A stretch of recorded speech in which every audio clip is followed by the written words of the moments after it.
আসসালামু আলাইকুম। রায়হান নার্সারির আজকের এই যে ভিডিওটা আপনারা দেখতেছেন, এটা হচ্ছে আমাদের চারার কিন্তু প্রপারভাবে যে রেস্টে দেওয়া সেটারই কিন্তু যে প্রসেসটা সম্পূর্ণটা কিন্তু এখানে দেখাচ্ছি। দেখেন আমরা চারাগুলোর কিন্তু রুটটাকে কত সুন্দরভাবে কিন্তু ঢেকে দিয়েছি এখানে, যেন এখান থেকে কোনো ধরনের পানির যে ধারাটা এটা কিন্তু চারাতে কিন্তু চারার যে রুট বলে এটা কিন্তু কোনো ধরনের সমস্যা না হয়। আপনারা যারা আমাদের কাছ থেকে গাছ ক্রয় করে থাকেন তারা কিন্তু সেম প্রসেসে আপনারা কিন্তু এভাবেই রাখতে পারেন। আমি সবসময় যে জিনিসটা বলি সেটা হচ্ছে গাছকে রেস্টে দেওয়া। তো রেস্টের টোটাল কিন্তু প্রসেসটাই এই গাছগুলো আমিন ভাই কিন্তু অর্ডার করেছিলেন। উনি কিন্তু ইউএসএ তে থাকেন এবং খুবই একজন ভালো মনের মানুষ। উনি আমাদের উপর কিন্তু সবসময় আস্থা করেছেন এবং বলেছেন আমাদের যেটা পছন্দ অনুযায়ী কিন্তু গাছ দিতে। আমরা ওনার গাছগুলোকে কিন্তু প্রপারভাবে, এই গাছটা কিন্তু প্রায় 5 দিন মতো কিন্তু আমি আর কি উঠিয়েছি, সুন্দরভাবে কিন্তু রেস্টে দিয়ে রেখেছি।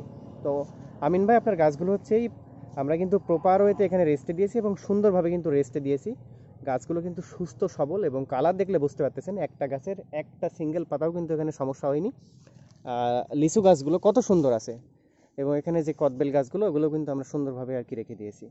তো এই গাছগুলো আমরা ইনশাল্লাহ আগামীকালকে কিন্তু কুরিয়ার করব, যেহেতু গাছগুলো মানে মোটামুটি রেস্ট হয়ে গিয়েছে আর কি। তো আমিন ভাই আপনার চারাগুলো হচ্ছে আমরা প্রপারভাবে রেস্টে দিয়েছি। এটা কুরিয়ার করার সম্পূর্ণটা আমরা ভিডিও করব এবং লাইভে এটা কিন্তু দেখাবো ইনশাল্লাহ।